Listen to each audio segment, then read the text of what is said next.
Hello বন্ধুরা, কেমন আছো তোমরা সবাই? ছোট্ট ব্লগ তোমাদের সাথে। আমি যাচ্ছি আমার বড়দির বাড়ি আইবুড়ো ভাত খেতে। আমি আমার বোনকে বলছিলাম ফেস দেখাতে, ও দেখায়নি। তো ফাইনালি চলে এসেছিলাম দিদির বাড়ি। দিদির বাড়ি চলে এসেছি।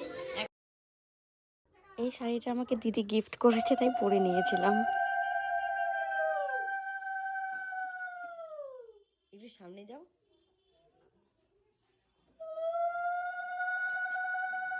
আমার বড়দি আমাকে আশীর্বাদ করছে। দাঁড়াও,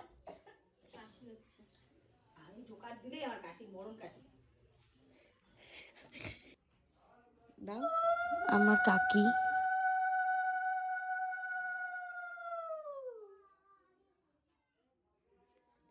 আমি ভিডিও করতেছি, কিন্তু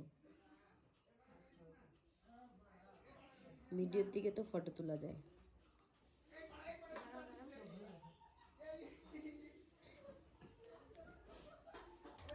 আশীর্বাদ পর্ব চলছে।